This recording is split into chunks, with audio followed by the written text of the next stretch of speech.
Japan is certainly no stranger to disaster, whether it be natural or man-made. The morning of January 17th, 1995 was certainly no different, when Japan was struck by its worst earthquake since 1923.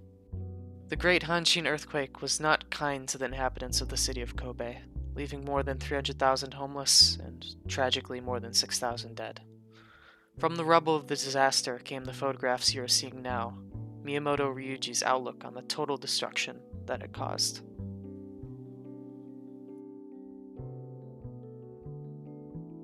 One of the first things you may notice about these photos are how they are completely desolate of human life.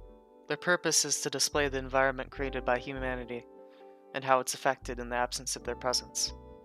In fact, all of his work generally revolves around decaying and derelict architecture, and this was the moment in his career where he could really capture it in a sense that everyone was experiencing. You feel a kind of hopelessness, but one tinged with admiration of how these structures break down and collapse. Being presented in black and white only enhances the desolation, the kind of observations that would come from finding a lost city broken down, but not to ashes, hundreds of years after human life disappeared. It's like Miyamoto's personal looking glass into the apocalypse. But with the feelings that his work exudes, and the information that I presented to you, it's easy to come to a far darker conclusion than reality. Throughout this video, you haven't seen a single human being, just a world in collapse. But the reality of Kobe was much different. People were everywhere, helping each other out in the rubble, repairing parts of the city best they could, and even going about their daily lives to some extent.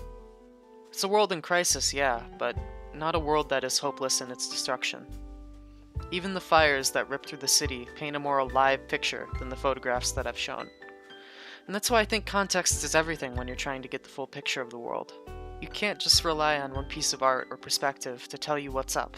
Otherwise, you get disillusioned with everything being a depressing mess, or a wonderland where nothing is wrong.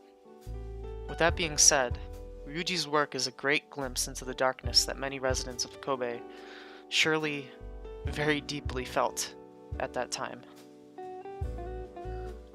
But to finish off, another great gift that Ryuji's photographs give us is the ability to compare the then to the now. If anything, it's a testament to humanity's ability to bounce back and rise from the ashes, better than before. It shows how the context of art, and through the lens of which we view it, is so inseparable from the time that we experience it in. Once a source of terror is now actually a source of pride. Pride in the ability to come back from the brink, and better safeguard towards the future.